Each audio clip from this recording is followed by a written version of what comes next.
First, you need to make sure of this angle. Your racket face should not be facing sideways. And it should not be facing forward either. The racket face must be facing backward, elbow low, and high. Relax a bit. Cut downward with the racket head.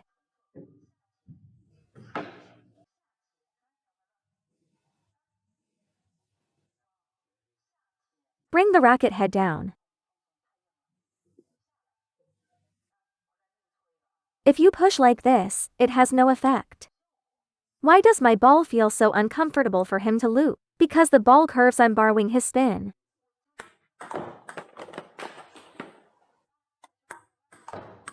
This ball feels very awkward and hard to contact. Good. The reason you made an error is that your wrist is too loose. At the very end, your wrist must lock into the friction.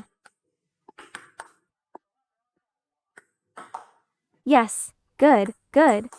Nice, look. Much better. Again. Toward the side and downward. You must not lift upward.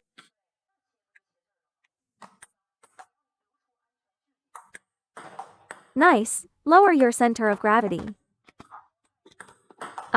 It went forward again. Softer. Good ball.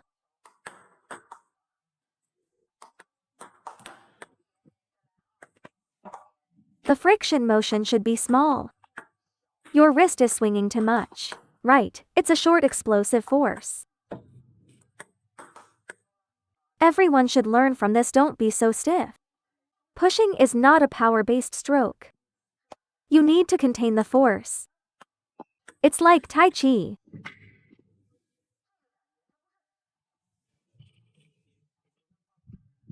Soft with strength inside. This problem often appears in pushing. When you soften it like this, you disrupt the opponent's rhythm. Normally, I play at this tempo. But if I soften it slightly, it immediately becomes slower and curves slow and floating. Relax the wrist. Direction control still comes from the index finger at contact. Again, good ball. Again, the racket face is too upright. This is side backspin.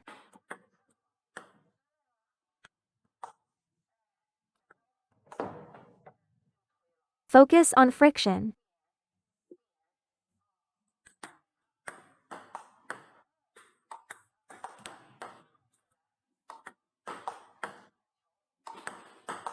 Alright, let's summarize.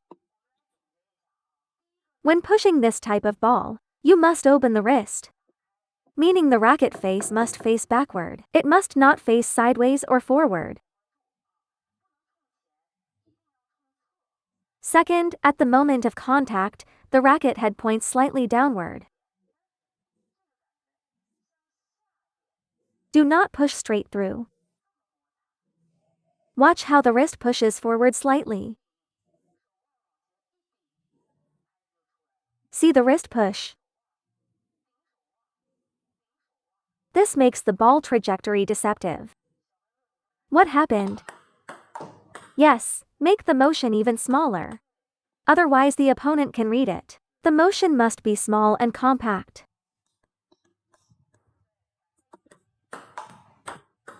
Wrist push correct. This one is good. He's still a higher level player. He learns it immediately. So the first point is, you must set the racket angle properly. The racket angle must be slightly backward. Completely open the racket face. Then at the moment of contact, the wrist has a forward and downward push. Not finger wobbling. With a wrist push, the arc becomes low and floating. Open the racket face. Push with the wrist. Push the wrist. Your down the line push will definitely work. Next, let's teach a killer technique. These are the most important things. Forehand and backhand drives are used very little in matches. Pushing is extremely important. Now I'll teach you how to chop long. You need to understand one concept when chopping long. Chopping to this area is useless. That placement has no meaning. Why does my chop feel uncomfortable to the opponent? Because all balls come through this zone. Even if it's not very fast or very spinny. The angle is huge. First, after stepping in, this is what we asked for down the line. And cross court should be like this. Aim directly at the cross court angle. When your racket face points at this angle, the ball basically becomes a sideline shot. If your racket face points here, this is the most comfortable spot. The opponent doesn't even need footwork. The second key point is, you must create an arc on this ball. Like a hook motion, it needs curvature. That's the essence, just like wrist push down the line. You must aim cross court when stepping in, then make a hooking motion. Even if your chop is very spinny but lands here. Because amateur players train footwork less.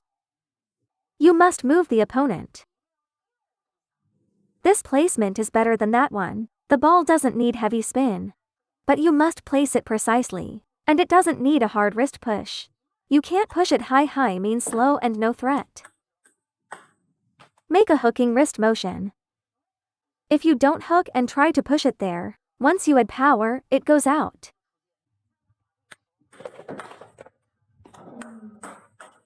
The opponent feels awkward because the angle is jammed. If he wants to loop like this, he has to do this instead. He gets pulled out of position. Even if he loops it back, there's little threat. Yes, correct.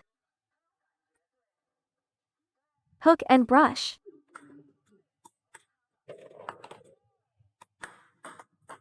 This ball can't be too close to the sideline.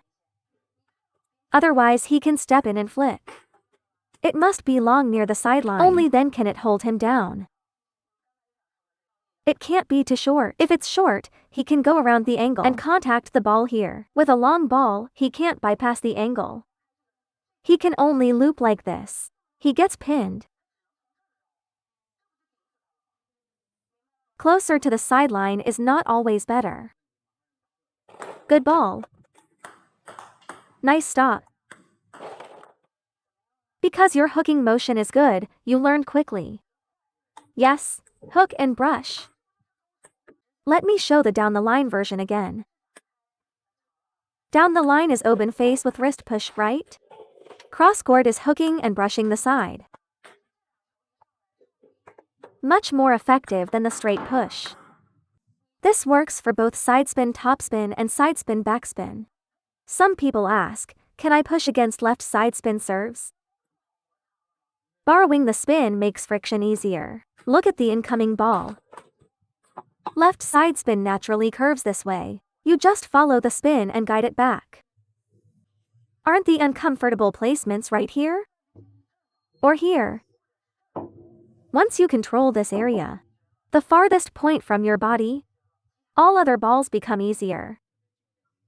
Use the index finger when pushing. The index finger drives the wrist.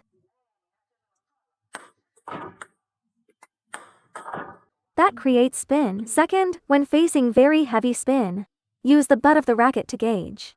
Racket butt facing the opponent. If the ball is not very spinny, racket butt faces the table.